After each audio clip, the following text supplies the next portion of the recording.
తిరిగి BCN news కి స్వాగతం.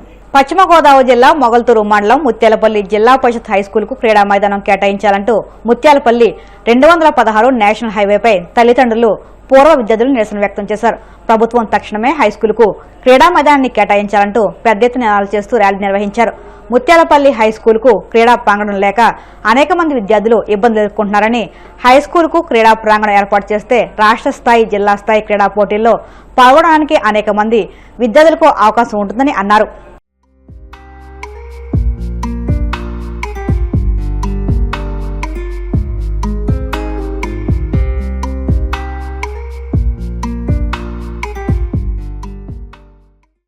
అందరికీ నమస్కారం అండి. నా పేరు నాగేటి రాంబాబు. నేను ముత్యాలపల్లి శ్రీ బండిముత్యాలమ్మ జిల్లా పరిషత్ హై స్కూల్ పూర్వ విద్యార్థినండి. మా ముత్యాలపల్లి గ్రామంలో హై స్కూల్ కంటే జిల్లా స్థాయి నుంచి రాష్ట్ర స్థాయిలో ఒక పేరు ప్రతిష్ట ఉంది. ఎందుకంటే ఈ స్కూల్లో ఏది జరిగినా, ఏ కాంపిటీషన్ జరిగినా, 10వ తరగతి పరీక్ష ఫలితాల్లో కానీ, ఎన్ఎంఎస్ పాఠశాలలో పరీక్ష ఫలితాల్లో, స్కాలర్షిప్ టెస్టుల నందు కానీ, అదేవిధంగా ఆట పోటీల నందు కూడా ఫస్ట్ ర్యాంకుల్లో రావడం జరుగుతూ ఉంటుంది.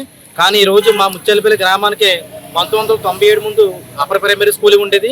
కానీ ఇప్పుడు దాన్ని హై స్కూల్గా మార్చడం జరిగింది. అప్పుడు 1997 సంవత్సరంలో అప్పర్ ప్రైమరీగా ఉన్నప్పుడు 5 ఎకరాల స్థలం కావాలని కేటాయించారు. కానీ ఆ స్థలం ఏమైందంటే రాను రాను కనుమరుగైపోయింది. ఆ స్థలం లేకపోవడం వల్ల ఈరోజు విద్యార్థులు శారీరకంగా కానీ, ఆటలకు కానీ, వివిధ కాంపిటీషన్స్ పార్టిసిపేట్ చేయడానికి ఎటువంటి స్థలం లేక చాలా నిరుపయోగంగా ఉన్నారు విద్యార్థులందరూ. వాళ్ళ కళంతా కూడా, ప్రతిభ అంతా కూడా కనుమరుగైపోయే పరిస్థితి ఉంది. కావున ప్రభుత్వం కానీ, పెద్దలు కానీ, ప్రజాప్రతినిధులు, అధికారులందరూ కూడా తక్షణం స్పందించి మా ప్రభుత్వ పాఠశాలకి శ్రీ బండిముత్యాలమ్మ జిల్లా పరిషత్ హై స్కూల్ అందుకు ఆట స్థలాన్ని కేటాయించాలని చెప్పేసి ఈ సందర్భంగా మరీ కోరుచున్నాం. పలుమార్లు ఈ ఎంతోమంది అధికారులకి, ప్రజాప్రతినిధులకు కూడా సమస్యల దృష్టికి తీసుకెళ్ళడం జరిగింది. కలెక్టర్ గారికి, ఆర్డీఓ గారికి, తదితర అధికారులకు కూడా తీసుకెళ్ళి కానీ ఇప్పటి వరకు ఎటువంటి స్పందన రాలేదు. మాకు దయచేసి మా హై స్కూల్ ఉన్న విద్యార్థులకి వారి భవిష్యత్తును దృష్టిలో పెట్టుకుని స్థలాన్ని కేటాయించాలని చెప్పేసి మేము మరీ కోరుకుంటున్నాం. అదేవిధంగా ఈ 216 జాతీయ రహదారి పక్కన ఉండటం తరచూ అనేక ప్రమాదాలు జరిగే పరిస్థితి ఉంది. రెండో విధంగా ఏంటంటే రోడ్ యాక్సిడెంట్స్ కానీ జరిగితే మా పాఠశాల బిల్డింగులతో సహా పడిపోయే పరిస్థితులు ఉన్నాయి. అప్పుడు పిల్లలు నడి రోడ్డు మీద కూర్చోవాల్సిన పరిస్థితి ఉంటుంది.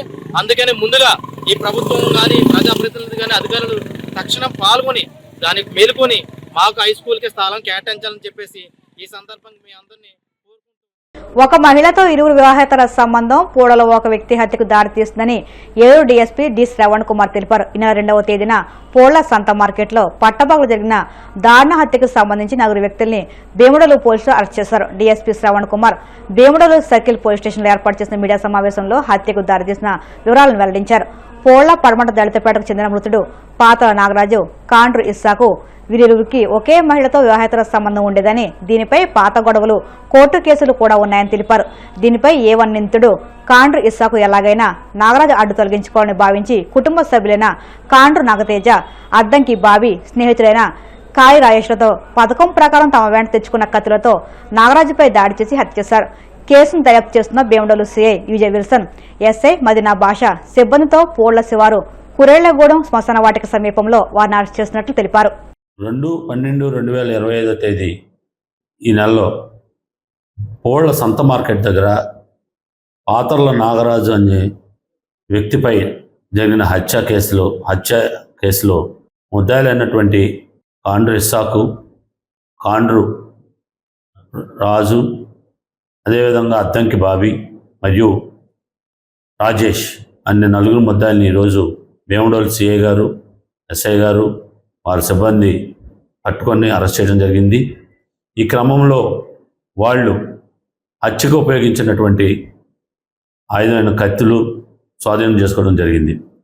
ముఖ్యంగా ఈ ముద్దాయిలు ఎవరైతే ఈ హతుడిని కొన్ని వాళ్ళకు ఉన్నటువంటి వివాహేతర సంబంధాన్ని దృష్టిలో పెట్టుకొని ఇతను గతంలో కూడా చాలాసార్లు గొడవ పట్టడం జరిగింది. వీళ్ళపైన కేసులు కూడా పెట్టడం కూడా జరిగింది.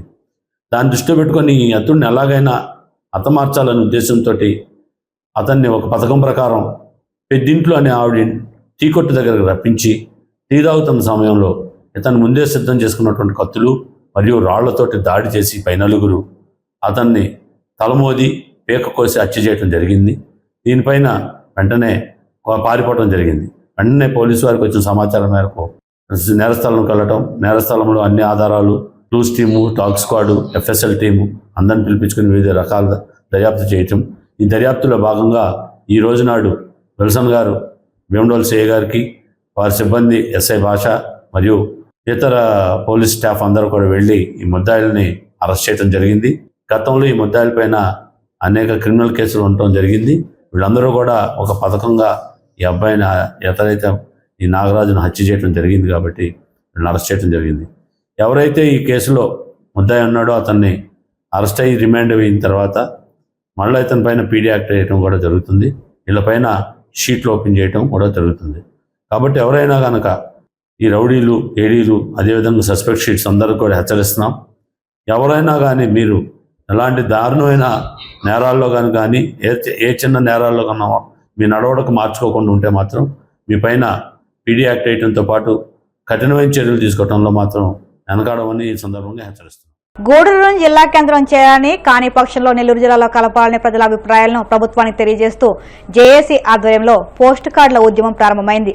పాత్రికేయులు కార్డులను రాసి జేఏసీ సెక్రటరీకి అందజేస్తారు. ఈ సందర్భంగా సెక్రటరీ సునీల్ మాట్లాడుతూ మొదటగా ఈ ఉద్యమాన్ని ప్రింట్ అండ్ ఎలక్ట్రానిక్ మీడియా ప్రారంభించడం జరిగిందని, ప్రజలందరూ భాగస్వాములే తన అభిప్రాయాలను ప్రభుత్వానికి తెలియజేయాలన్నారు.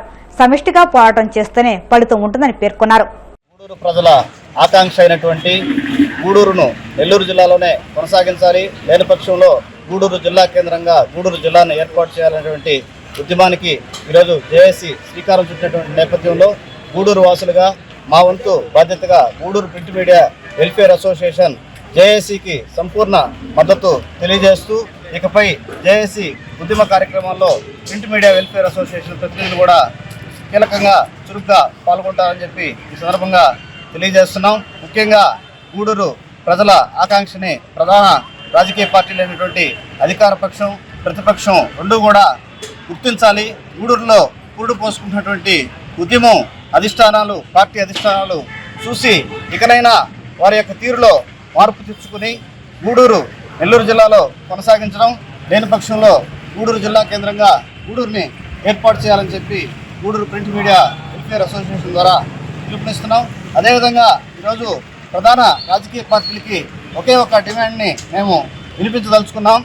గతంలో అనాలోచితంగా ఈ గూడూరుని తిరుపతి జిల్లాలో కలిపి గూడూరు ప్రజలకు అన్యాయం చేసినటువంటి వైఎస్ఆర్సీపీ పార్టీ కానీ, అదేవిధంగా గూడూరు ప్రజల సెంటిమెంట్ని ఆసరాగా చేసుకొని గూడూరు ప్రజల సెంటిమెంట్తో అధికారంలోకి వచ్చి అధికారంకి రాబోయే ముందు ఎన్నికల సమయంలో గూడూరుని నెల్లూరు జిల్లాలో కొనసాగిస్తామని చెప్పి హామీ ఇచ్చినటువంటి తెలుగుదేశం పార్టీ ముఖ్య నాయకులు కానీ వారి యొక్క అధిష్టానాల దృష్టికి ఈ గూడూరు ప్రజల గుండె చప్పుడిని బలంగా వినిపించేటట్టుగా వాళ్ళు కూడా ఒక ముఖ్యమైన ప్రణాళికతో ముందుకెళ్లాలని చెప్పి విజ్ఞప్తి చేస్తున్నాం. ముఖ్యంగా ఆయా రాజకీయ పార్టీల అధ్యక్షులకు ఇక్కడ ఉన్నటువంటి ముఖ్య నాయకులు లేఖ రాసి ఒక సర్టైన్ టైంని అధిష్టానాలకి కేటాయించి అధిష్టానాలు స్పందించి గూడూరు జిల్లాకి లేదంటే గూడూరును నెల్లూరు జిల్లాలో కొనసాగించేటువంటి విషయానికి అనుకూలం కాకపోతే వారు స్వచ్ఛందంగా వారి యొక్క రాజకీయ పార్టీల సభ్యత్వానికి రాజీనామా చేసి ఈ గూడూరు జేఏసీ చేపడుతున్నటువంటి గూడూరు జిల్లా సాధనలో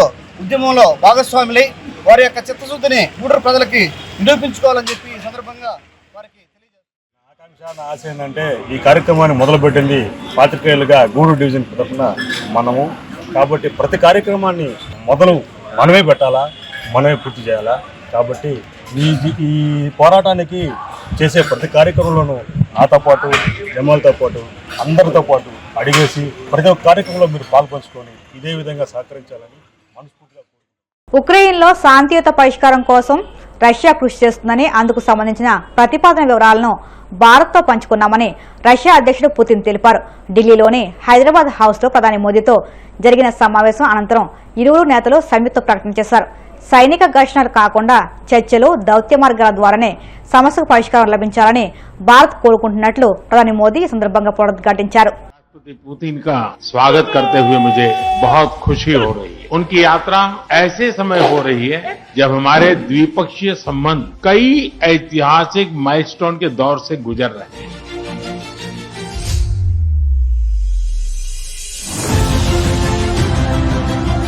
पिछले 8 दशकों में विश्व में अनेक उतार चढ़ाव आए, मानवता को अनेक चुनौतियों और संकटों से गुजरना पड़ा और इन सब के बीच भी भारत रूस मित्रता एक ध्रुव तारे की तरह बनी रही। मुझे पूरा विश्वास है कि आने वाले समय में हमारी मित्रता हमें ग्लोबल चैलेंजेस का सामना करने की शक्ति देगी और यही भरोसा हमारे साझा भविष्य को और समृद्ध करेगा। వార్తలు ముగించే ముందు ముఖ్యాంశాలు మరొక్కసారి. పార్వతీపురం మన్యం జిల్లా బామ్నిలో mega parents teacher meeting. CM Chandrababu చేతుల మీదుగా గ్యారంటీడ్ ఎఫ్ఎల్ఎన్ కార్యక్రమం ప్రారంభం. చిలకలూరిపేటలో పేరెంట్స్ టీచర్ మీటింగ్ కు హాజరైన డిప్యూటీ సీఎం పవన్ శ్రీ శారదా జిల్లా పరిషత్ ఉన్నత పాఠశాలకు 25 కంప్యూటర్లతో లైబ్రరీ ఏర్పాటు చేస్తానని హామీ. గోవింద నామస్మరణతో మారుమోగిన కోనసీమ తిరుమల, వాడపల్లి వెంకన్న దర్శనానికి పోటెత్తిన భక్తజనం. పశ్చిమ దేశాల ఆంక్షల నడుమ బలపడుతున్న భారత్ రష్యా బంధం. మాది శాంతి మార్గమన్న మోదీ, ఉక్రెయిన్ యుద్ధానికి పరిష్కారం దిశగా అడుగులు వేస్తున్నామన్న పుతిన్. ఈ వార్తలు సమాప్తం. మరిన్ని వార్తల కోసం PCN digital YouTube channel, Facebook పేజీని ఫాలో అవ్వండి. అప్డేట్ వార్తల కోసం ప్లీజ్ సబ్స్క్రైబ్.